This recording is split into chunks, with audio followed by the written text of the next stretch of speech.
Hi all, welcome back to Learning Planet.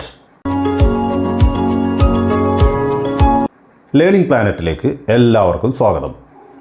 ഇന്ന് നമുക്കൊരു പുതിയ ഏരിയ പഠിക്കാം. ഓക്കെ, നമുക്കിന്ന് ഇനി സംഭവിക്കുന്ന കാര്യങ്ങൾ ഏതെല്ലാം തരത്തിൽ പറയാൻ നോക്കാം. ഞാൻ ചെസ് കളിക്കും എന്ന് പറയുമ്പോൾ ഒരു നിശ്ചിത സമയത്ത് അടുത്ത ആഴ്ച 10 മണിക്ക് ഞാൻ ഇന്ന ആളുമായിട്ട് ചെസ്സ് കളിക്കും. ഒരു ടൂർണമെൻറ്റാണ്, അതിൽ ഞാൻ കളിക്കും. ഇനി മറ്റൊന്ന് നോക്കൂ, ഞാൻ ചെസ് കളിച്ചുകൊണ്ടിരിക്കും. അപ്പോൾ ഇത് ഭാവിയിൽ തുടർന്നുകൊണ്ടിരിക്കുന്നു. കണ്ടിന്യൂവേഷൻ ഉണ്ട്, പക്ഷേ ഇപ്പോഴല്ല, ഇനി അടുത്ത സമയം മുതൽ അല്ലെങ്കിൽ അടുത്ത ഏതെങ്കിലും ഒരു കാലത്ത് ഒരു കാര്യം തുടങ്ങി പിന്നെ കുറച്ച് കാലം തുടരും. അപ്പം ഞാൻ ചെസ് കളിച്ചുകൊണ്ടിരിക്കും. അപ്പോൾ നമ്മൾ പറയുകയാണ്, എനിക്ക് നിന്നെ അടുത്ത സൺഡേയിലൊന്ന് മീറ്റ് ചെയ്യേണ്ടതുണ്ട്. I want to meet you next Sunday and I have to discuss something. എനിക്ക് ചില കാര്യങ്ങൾ സംസാരിക്കാനുണ്ട് അടുത്ത ഞായറാഴ്ച. അപ്പോൾ അയാൾ പറയുകയാണ്, sorry, I will be visiting Bangalore next Sunday. അടുത്ത ഞായറാഴ്ച ഞാൻ ബാംഗ്ലൂർ സന്ദർശിച്ചു കൊണ്ടിരിക്കും. അപ്പോൾ അത് ഒരു പ്രശ്നമാണ്. അപ്പോൾ അത് ആൾ ആ സമയത്ത് ചെയ്തുകൊണ്ടിരിക്കും. അപ്പോൾ ടുമോറോ അറ്റ് ദിസ് ടൈം, നാളെ ഈ സമയത്ത് I will B teaching physics. ഞാൻ ഫിസിക്സ് പഠിപ്പിച്ചു കൊണ്ടിരിക്കും. അപ്പോൾ അവിടെ ഒരു തുടർച്ച വരുന്നുണ്ട്. ഭാവിയിൽ തുടർന്നുകൊണ്ടിരിക്കുമെന്ന് മാത്രമാണ് അതിന് പറയുന്നത്. സോറി. ഇനി അടുത്തത്, ഞാൻ ചെസ് കളിച്ചിരിക്കുമെന്ന് പറഞ്ഞാൽ നമുക്ക് ചെസ്സ് കളിക്കാനുള്ള ഒരു പ്ലാൻ ഉണ്ട്. ഇന്ന ദിവസമാകുമ്പോഴത്തേക്ക് ഞാൻ ചെസ്സ് കളിച്ചിരിക്കും. അപ്പോൾ അതിനുള്ള വലിയ പ്രാക്ടീസൊക്കെ നടക്കുന്നു, വലിയ വലിയ എക്സ്പേർട്ടുകളുടെ അഭിപ്രായങ്ങളൊക്കെ തേടുന്നു.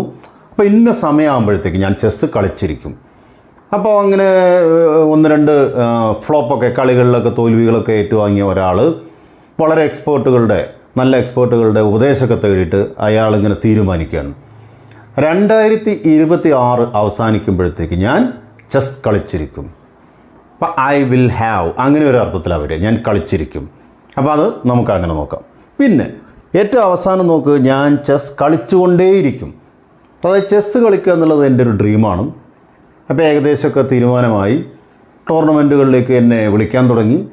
അപ്പോൾ ഇങ്ങനെ ചെസ്സ് ചാമ്പ്യൻഷിപ്പുകളിലൊക്കെ ഞാൻ പങ്കെടുക്കും. അടുത്ത മാസം മുതൽ പിന്നീട് അങ്ങോട്ട് ഞാൻ ചെസ്സ് കളിച്ചുകൊണ്ടേയിരിക്കും, ഒരു റിട്ടയർമെൻ്റ് ആകുന്നത് വരെ. ഇതാണ് നമ്മളിനി ഡിസ്കസ് ചെയ്യുന്നത്. അപ്പോൾ നോക്കാം. ഐ വിൽ പ്ലേ ചെസ്, ഞാൻ ചെസ്സ് കളിക്കും. Or you can use I shall play chess. So I will play chess or I shall play chess. ഞാൻ ചെസ്സ് കളിക്കും. ക്ലിയർ ആയല്ലോ? ഇനി അതുപോലെ I will be playing chess or I shall be playing chess. ഞാൻ chess കളിച്ചുകൊണ്ടിരിക്കും. അപ്പോൾ ഇത് ഭാവിയിൽ ഞാൻ ചെയ്തുകൊണ്ടിരിക്കും എന്ന് പറയാൻ ഐ വിൽ ബി എന്ന് ഉപയോഗിക്കാം, അല്ലെങ്കിൽ ഐ ഷാൽ ബി എന്നും ഉപയോഗിക്കാം. അടുത്തത്, I will have played chess. ഞാൻ ചെസ്സ് കളിച്ചിരിക്കും, ഞാൻ അവിടെ ചെന്നിരിക്കും, ഞാൻ ആ ജോലി ചെയ്തിരിക്കും, ഞാൻ നിങ്ങളെ സഹായിച്ചിരിക്കും. ഇങ്ങനെയൊക്കെ നമ്മൾ ഭാവിയിൽ ഒരു സമയമാകുമ്പോഴത്തേക്ക് അത് ചെയ്തിരിക്കുമെന്ന് പറയാനാണ് ഈ ടെൻസ് ഉപയോഗിക്കുന്നത്. അപ്പോൾ നമുക്ക് വിൽ ഹാവ് അല്ലെങ്കിൽ ഷാൽ ഹാവ് എന്ന് ഉപയോഗിക്കാം. അപ്പോൾ താജ്മഹൽ എല്ലാവരും കണ്ടു, ഞാൻ മാത്രം കണ്ടില്ല. അപ്പം ഞാൻ പറയുകയാണ്, ഈ വർഷം അവസാനിക്കുമ്പോഴത്തേക്ക് ഞാൻ താജ്മഹൽ സന്ദർശിച്ചിരിക്കും. അപ്പോൾ ഇവിടെ നമ്മൾ എന്ത് പറയും? I will have. വിസിറ്റ് എന്നുള്ളവർക്ക് എന്ത് വരും? Visited. I will have visited Taj Mahal by the end of this year. ഈ വർഷം അവസാനിക്കുമ്പോഴത്തേക്ക് ഞാൻ താജ്മഹൽ സന്ദർശിച്ചിരിക്കും. അങ്ങനെ പറയാനാണ് നമ്മൾ ഈ ടെൻസ് ഉപയോഗിക്കുന്നത്. ഫ്യൂച്ചർ പെർഫെക്റ്റ് എന്ന് പറയും. ഏറ്റവും അവസാനത്തത്, നമ്മൾ അടുത്ത ഏതെങ്കിലും ഒരു സമയം മുതൽ നമ്മളൊരു കാര്യം ചെയ്യാൻ തുടങ്ങുന്നു, പിന്നീട് അങ്ങോട്ട് ആ ജോലി ചെയ്തുകൊണ്ടേയിരിക്കുമെങ്കിൽ നിങ്ങൾക്ക് വിൽ ഹാവ് ബീൻ അല്ലെങ്കിൽ ഷാൽ ഹാവ് ബീൻ എന്ന ഓക്സിലറീസ് ഉപയോഗിച്ച് ING ചേർത്താൽ മതി. അപ്പോൾ ഒരാളുടെ BEd ട്രെയിനിങ് കോഴ്സ് കഴിയുകയാണ്. അപ്പോൾ ആൾ പറയുകയാണ്, my training course will be over by the end of this month, അല്ലെങ്കിൽ ഈ മാസം അത് അവസാനിച്ചു, അല്ലെങ്കിൽ ഓൾറെഡി ഫിനിഷ് ചെയ്തു.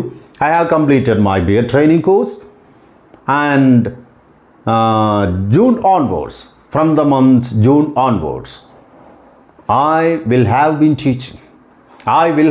teaching in an international school. I will have been teaching in a CBSE school. ഇങ്ങനെയൊക്കെ നമുക്ക് പറയാൻ പറ്റും. അപ്പം നിങ്ങൾക്ക് ഈ കാര്യങ്ങൾ മനസ്സിലായെന്ന് വിചാരിക്കുന്നു. ഇവിടെ പഠിക്കുക എന്നാണ് വിചാരിക്കുക, ഈ വെർബൊക്കെ മറക്കാം. ഞാൻ പഠിക്കും, ഐ വിൽ സ്റ്റഡി. ഞാൻ പഠിക്കും. ഞാൻ വീണ്ടും പഠിക്കും, ഐ വിൽ സ്റ്റഡി അഗെയിൻ. ഞാൻ പഠിച്ചുകൊണ്ടിരിക്കും, ഐ വിൽ ബി സ്റ്റഡിയിങ്. അപ്പോൾ പ്ലേ ഒഴിവാക്കിയിട്ട് അവിടെ സ്റ്റഡിയിങ് ചേർത്തു. ഈ ചെസ് എന്നുള്ള വാക്ക് വേണ്ട, അതുവരെ നമ്മൾ പറയാം. ഞാൻ പഠിച്ചുകൊണ്ടിരിക്കും, ഐ വിൽ ബി സ്റ്റഡിയിങ്. ഞാൻ പഠിച്ചിരിക്കും, ഇതുവരെ പഠിച്ചില്ല, പക്ഷേ ഞാൻ പഠിച്ചിരിക്കും, ഐ വിൽ ഹാവ് സ്റ്റഡീഡ്. ഇനി ഞാൻ പഠിച്ചുകൊണ്ടേയിരിക്കും, ഇനി ഇവിടുന്ന് അങ്ങോട്ട് ഞാൻ പഠിച്ചുകൊണ്ടേയിരിക്കും, I will have been studying. ഇത്രയും കാര്യങ്ങളാണ് നമുക്ക് പഠിക്കാനുള്ളത്. ഓക്കെ, ഇന്നത്തെ ഏരിയകളൊക്കെ മനസ്സിലായി എന്ന് കരുതുന്നു. ഈ ചാനൽ നിങ്ങളെല്ലാവരും ഇഷ്ടപ്പെടുന്നു കരുതുന്നു. എല്ലാവരും സബ്സ്ക്രൈബ് ചെയ്യുക, ലൈക്ക് ചെയ്യാൻ മറക്കരുത്. അതോടൊപ്പം തന്നെ പരമാവധി ഷെയർ ചെയ്യുക. നമ്മുടെ ക്ലാസ്സുകളെ സംബന്ധിച്ചുള്ള അഭിപ്രായങ്ങളെല്ലാം കമൻറ്റ് ബോക്സിലിടുക. നിങ്ങൾക്ക് ഇന്നത്തെ ക്ലാസ്സുമായി ഉള്ള സംശയങ്ങളോ ചോദ്യങ്ങളോ നിങ്ങൾക്ക് കമൻറ്റ് ബോക്സിൽ ഇടാവുന്നതാണ്. വീണ്ടും അടുത്ത ഒരു ഏരിയയുമായിട്ട് നമുക്ക് അടുത്ത ക്ലാസ്സിൽ കാണാം. Thank you.